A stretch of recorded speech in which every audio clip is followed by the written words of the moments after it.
previously, we discussed the very first emergent property of intelligence known as reactivity under the concept of sentience quotient. If you haven't seen the previous videos, check them out first before watching this one.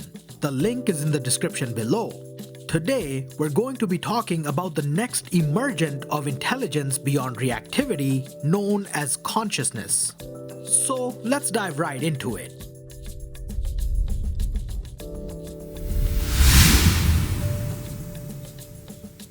As brain structures get more complex with higher level of data processing, they start to approach higher order emergent properties of intelligence.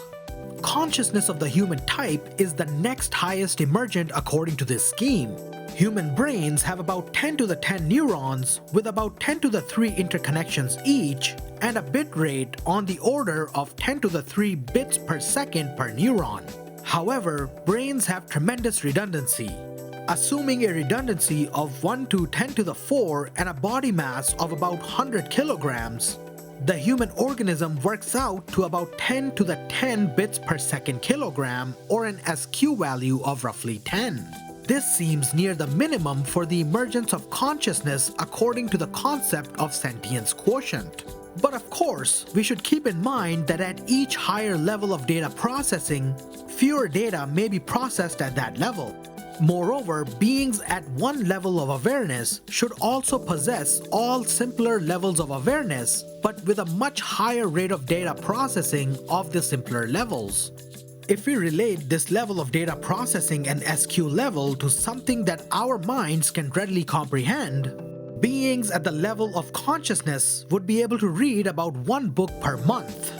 This seems like a reasonable assumption given that an average person on Earth, who possesses consciousness of course, can typically finish reading a book within a month. Now comparing this to the 400 million years that it would take to finish one book for organisms at the reactivity level, it becomes clear that beings at the conscious level are far superior to those for whom consciousness has not yet emerged. So, communication across 10 orders of magnitude seems extremely challenging to say the least. It is very similar to the idea of humans trying to communicate with plants and trees here on Earth. The basic type of sentience that possesses the second emergent property of intelligence is known as brain sentience.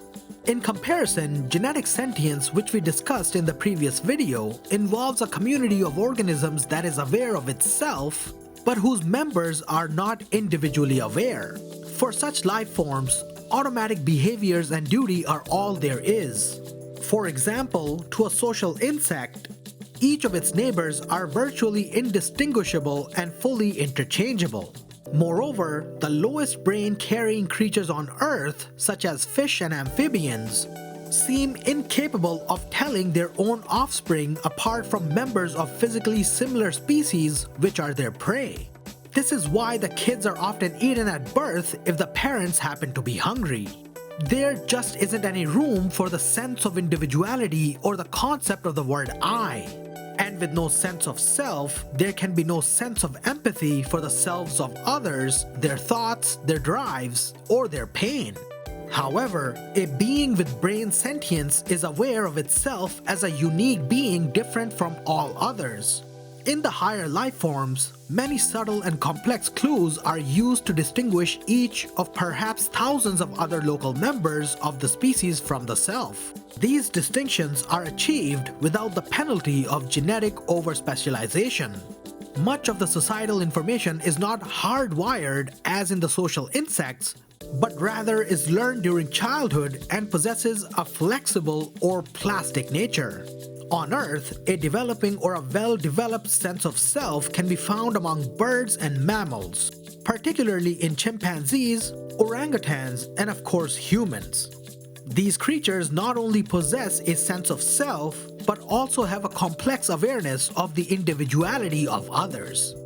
So alien life at the reactivity level or even at the conscious level may not be such a threat to our civilization, since we humans too are conscious of ourselves and our surroundings. Communication with them may be extremely challenging though, especially with beings at the reactivity level. Other than that, there shouldn't be any real danger for us upon encountering other beings in the universe at these levels.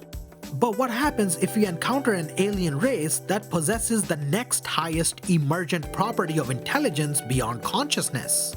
What kind of thought process and characteristics would that even entail? Well, that is a discussion for another time.